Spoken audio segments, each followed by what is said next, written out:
भगवान शिव का जन्म कैसे हुआ है? भगवान शिव के माता पिता कौन थिया? भगवान शिव से जुड़े सच। शिव पुराण के अनुसार भगवान शिव का जन्म अपने आप हुआ, जो दर्शाता है कि वह पंच तत्वों से परे है और मृत्यु से अछूते है। यह न केवल उनके दिव्य स्वरूप को स्थापित करता है, बल्कि उनकी अनंतता को भी रेखांकित करता है। इसके विपरीत विष्णु पुराण में उल्लेख है कि भगवान शिव भगवान विष्णु के माथे की रोशनी से उत्पन्न हुए। यह दर्शाता है कि विभिन्न पुराणों में जन्म की प्रक्रिया को लेकर भिन्नता है, जो उनके अद्वितीयता को और उभर कर लाती है। इस बीच भगवान विष्णु और परम ब्रह्मा के बीच महानता का एक विवाद उत्पन्न हुआ।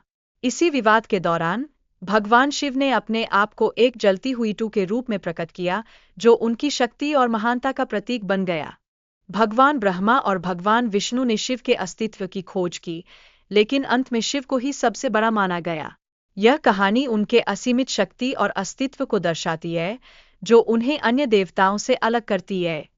भगवान शिव का स्वरूप और उनकी अनंतता के पीछे की कहानियां प्राचीन ग्रंथों में विस्तृत रूप से वर्णित हैं। ये कथाएं उनकी महानता को उजागर करती है और उनके व्यक्तित्व के विविध पहलुओं को दर्शाती है। भगवान शिव का जन्म ब्रह्मापुत्र के रूप में हुआ, जिसके पीछे एक प्रसिद्ध पौराणिक कथा है। यह कथा उनके अस्तित्व और महत्वपूर्णता को स्पष्ट रूप से दर्शाती है, जो सांस्कृतिक संदर्भ में गहरे अर्थ रखती है। भगवान ब्रह्मा ने भगवान शिव से एक बच्चे की आवश्यकता महसूस की, जिसे शिव ने पूरा किया। इस बच्चे का नाम रुद्र रखा गया, जिसका अर्थ है रोने वाला। यह नाम उनके सम्मान और महत्व को दर्शाता है। भगवान शिव के 108 नामों का उल्लेख है, जैसे रुद्र, सर्वभव, उग्र और महादेव। ये नाम पृथ्वी पर लिखे गए हैं, जो शिव की महिमा का बखान करते हैं और उनकी विविधता को दर्शाते हैं। देवी महापुराण में भगवान शिव और देवी दुर्गा के संबंध का उल्लेख है।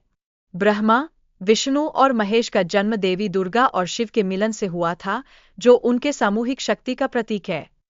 सृष्टि और विनाश के कार्य भगवान शिव और उनके सहयोगियों के बीच विभाजित किए गए हैं।